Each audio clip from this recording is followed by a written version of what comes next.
కనీసం ఈ దొంగలను 3 నెలలను పెట్టాలా వద్దా నేను అడుగుతా ఉన్నా మా బిడ్డల దగ్గరకు వస్తే. మరి నీ ఇంట్లో శరీరానికి ఒక విలువ, మా ఇంట్లో శరీరాలకు ఒక విలువ ఇస్తే సామాజిక న్యాయం ఎక్కడిది రాహుల్ గాంధీ గారు అని అడుగుతా ఉన్నా.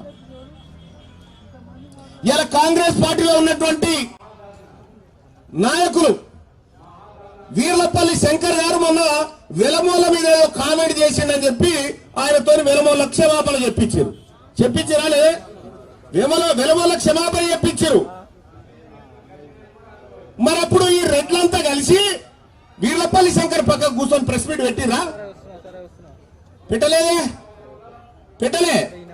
కానీ ఇవాళ రెడ్లు తప్పు చేసిరని వీర్లపల్లి శంకర్ పక్కకు కూర్చుని పెట్టుకురు. చూడండి ఏం జరుగుతా ఉందో బాగా అబ్జర్వ్ చేయండి.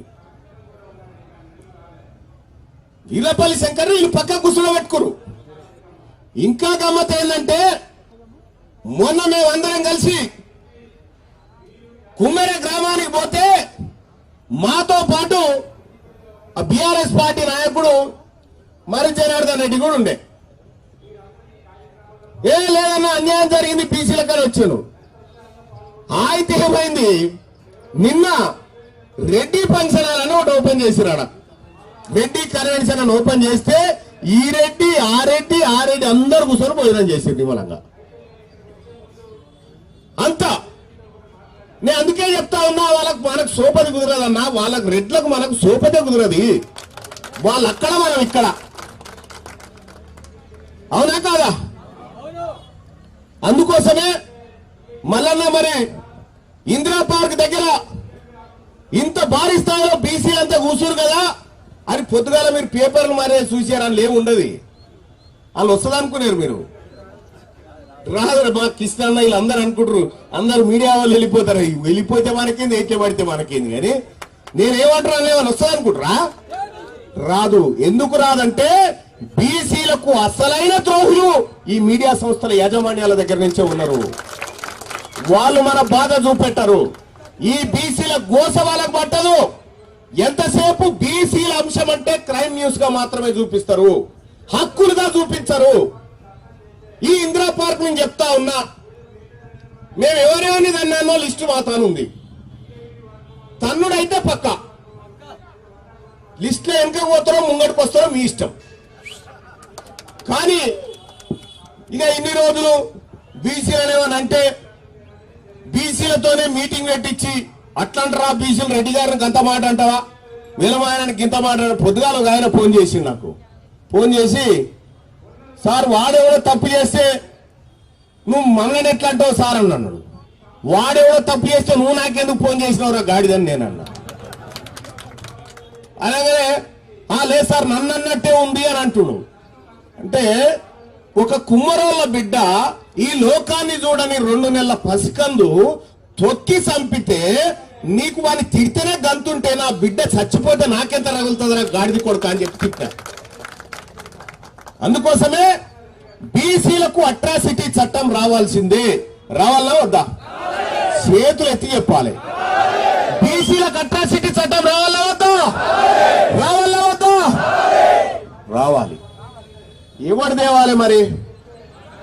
ఎవడు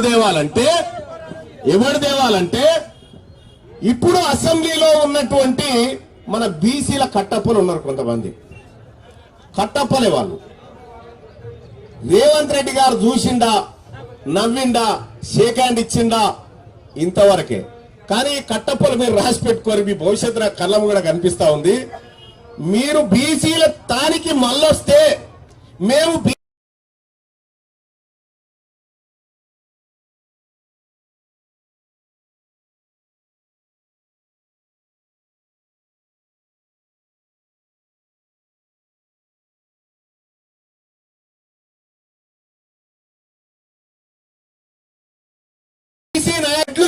బీసీలు కావన్నా తెలుసుకోండి. మీరు బీసీ అట్రాసిటీ చట్టం కోసం ప్రభుత్వం పైన ఒత్తిడి తెస్తారా లేదా తేల్చండి. ఇంకెంతమంది చావాలరా భయ్? ఎంతమంది బిడ్డలు చావాలి? ఎంతమంది మీద పోలీస్ కేసులు, ఎంతమంది బీసీల మీద అణిచివేతలు, ఎన్ని దాడులు, ఎన్ని కుట్రలు, ఎన్ని కుతంత్రాలు. అందుకోసమే ఈ కుట్రలు కుతంత్రాలు భరించేటువంటి ఓపిక బీసీ సమాజం దగ్గర లేదు. ఇప్పుడు గతంలో బీసీ సంఘాలు మస్తుకునే ఆర్ కృష్ణన్న, జాదుల సీనన్న, మా ఎర్ర సత్యమన్న, మా గుజ్జ కృష్ణన్న అందరు ఉన్నారా? ఓ మస్తుగా చూసి నేను అంత మంచోని అయితే కాదురా భయ్. వాళ్ళంత మంచి గుణం అయితే నా దగ్గర లేదు. మీ విషయంలో వాళ్ళంత మంచి గుణం నా దగ్గర లేదు. నేను ఇంట్లోకే వెళ్ళిన రోజే అనుకుంటా ఇదే లాస్ట్ అనుకోని, మళ్ళీ ఇంటికి పోయేదాకా నేను పిల్లలు పట్టించుకోను. మీరు కూడా అట్లా కమిట్ అయ్యేది ఉంటే ఇక మీరు పెట్టుకొని బీసీలతో నేను చూసుకుంటా. ఈ యుద్ధం ఇవాళ ఇందిరా పార్క్ కాడ స్టార్ట్ అయినటువంటి యుద్ధం తెలంగాణ రాష్ట్రమంతా పాకిస్తాం. తెలంగాణ రాష్ట్రమంతా పాకిస్తాం. తెలంగాణ రాష్ట్రంలో ఇంత పిడికేడు మంది లేరు మీ దాంట్లో. పిడికేడు మంది లేని మీరు ఎంతమందా ఎలుమోళ్ళు ఎంతమంది ఉన్నారా ఈ రాష్ట్రంలో? 1,02,000 మంది. మన బాలసంతోల గుడిసెల కంటే తక్కువ వాళ్ళ ఇల్లు. మన బాలసంతోల గుడిసెల కంటే తక్కువనే వాళ్ళ ఇల్లు. రజకుల ఇళ్ల కంటే రెడ్డోళ్ళ ఇల్లు తక్కువనే తెలంగాణ రాష్ట్రంలో. మా రజకుల కంటే చాలా తక్కువ ఉన్నటువంటి ఇల్లు మీ రెడ్లై. మరి మీరు 42-43 మంది ఎమ్మెల్యేలు అయితే రేపు పొద్దుగాల మా రజకులు ఎంతమంది కావాలి కదా? అందుకోసమే చివరిసారిగా ఈ అసెంబ్లీని ఆస్వాదించుకోరు. మీరు రెడ్లకు చెప్తా ఉన్నా, రెడ్లకు వెలమలకు చెప్తా ఉన్నా, చివరిసారిగా అసెంబ్లీని ఆస్వాదించుకోరి.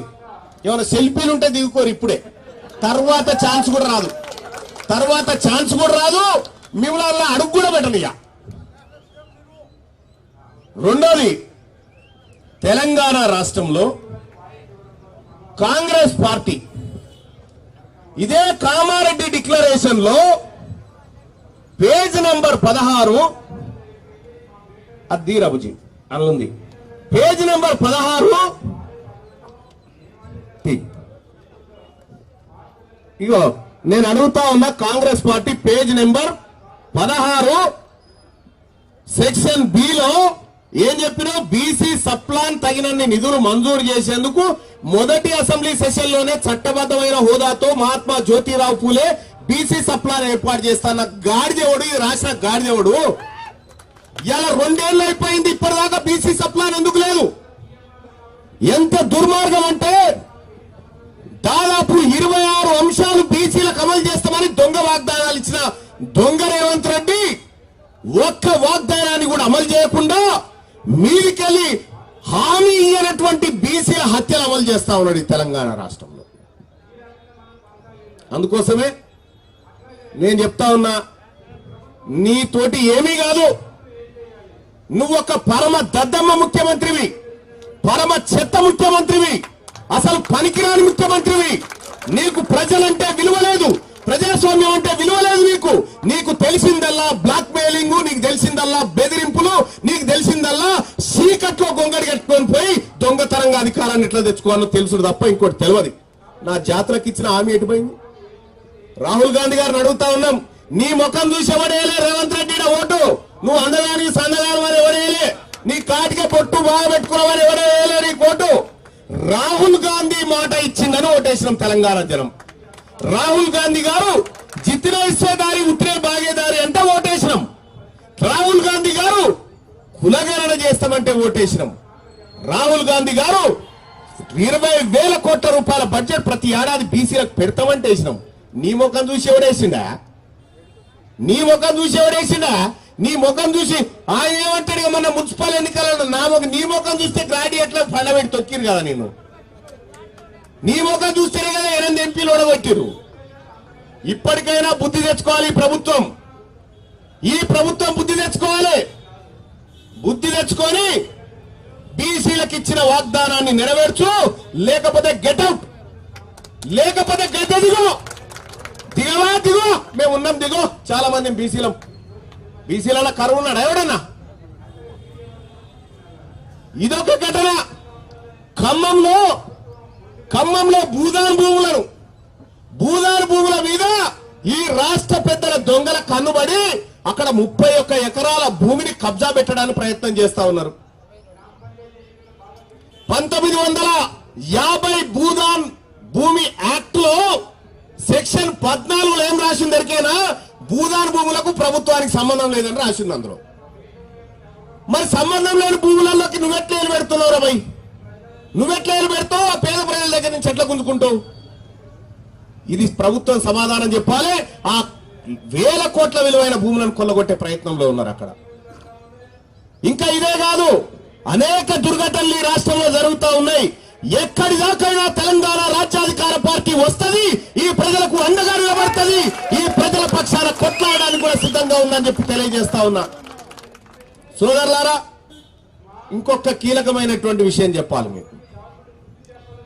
మనము ఇప్పటిదాకా ఈడు బాగాలేడంటే వాని కోట్లేసుడు, వాడు బాగాలేదంటే వీని కోట్లేసుడు కదా. ఇప్పుడు మనకంటూ, మన బీసీలకంటూ తెలంగాణ రాజ్యాధికార పార్టీ ఉంది. ఈ పార్టీ మన ప్రజల పార్టీ, ముఖ్యంగా మన బీసీల ఆకాంక్షలు నెరవేర్చేటువంటి పార్టీ మన దగ్గర ఉంది. ఇలా మనం ఎవరికి భయపడాల్సిన పని లేదు, ఎవరికి భయపడాల్సిన పని లేదు. తెలంగాణ రాష్ట్రంలో ఖచ్చితంగా అధికారాన్ని అందుకోబోతా ఉంది బీసీ సమాజం. అతి త్వరలోనే మీరు రాసి పెట్టుకోండి, ఇదే జరుగుతుంది. తెలంగాణ తరహా ఉద్యమం అతి త్వరలో తెలంగాణలో ప్రారంభం కాబోతా ఉంది. ఈ ఉద్యమంలో భాగస్వాములు కావాలని ప్రజలకు పిలుపునిస్తూనే ఇప్పుడు తెలంగాణ రాష్ట్రంలో చేసినటువంటి